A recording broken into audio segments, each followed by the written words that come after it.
কংগ্রেসের নেতৃত্ব যার দায়িত্ব আছে তৃণমূল কংগ্রেসের ভোটার, যার দায়িত্ব আছে পিসফুলি ইলেকশন পার করার, যে বিজেপি উস্কানিতে মাথা না দেওয়ার আর পিসফুলি ইলেকশন পার করার পরে 4 তারিখে রেজাল্ট আসবে পরে আমরা দেখাচ্ছি।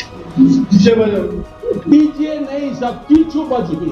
আমরা অত দিন বরদাস্ত করে বসে আছি, বিজেপি মাথাতে বসে আছে, যে যে ডায়লগ বিজেপি মারছে কি তৃণমূল কংগ্রেস বরদাস্ত করবে নাকি?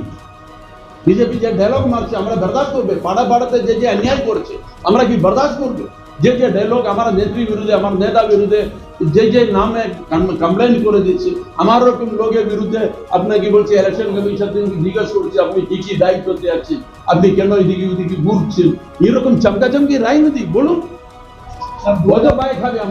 আমরা শুনুন, তৃণমূল কংগ্রেসের কার্যকর্তা 34 সাল বাম প্রশাসনের সঙ্গে লড়াই করে, আমার এরকম কিছু নেতা, সিনিয়র কিছু নেতা, বাকি যে যে নেতা আছেন এরা 20 সাল 25 সাল 26 সাল বামফ্রন্টের বিরুদ্ধে লড়াই করেছেন।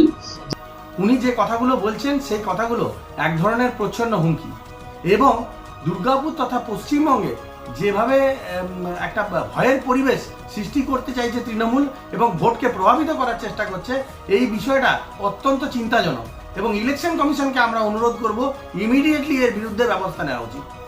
আর ওনার নেত্রী বলেছিলেন যে বদলা নয় বদল চাই, কিন্তু আসলে প্রত্যেকবার ইলেকশনের পরে আমরা দেখেছি বিভিন্ন হিংসার ঘটনা গোটা পশ্চিমবঙ্গ জুড়ে ঘটছে।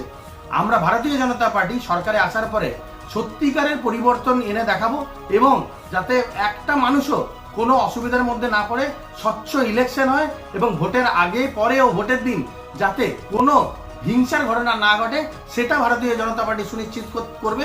এবং গোটা ভারতবর্ষে 21টা রাজ্যে ভারতীয় জনতা পার্টি আছে, কোথাও কোনো হিংসার ঘটনা ঘটতে দেয় না। পশ্চিমবঙ্গেও সেই ঘটনা আর ঘটতে দেওয়া যাবে না, এবং পশ্চিমবঙ্গকেও স্বচ্ছ রাজনীতির মধ্যে নিয়ে আসা হবে। ও গোটা ভারতবর্ষের যেভাবে ইলেকশন হয়, যেভাবে কোনো হিংসার রাজনীতি থাকে না, পশ্চিমবঙ্গেও শান্তি ফিরিয়ে আনতে হবে, এবং কোনো মানুষের ওপরে কোনো অত্যাচার যাতে না হয় সেটা ভারতীয় জনতা পার্টি সুনিশ্চিত করবে।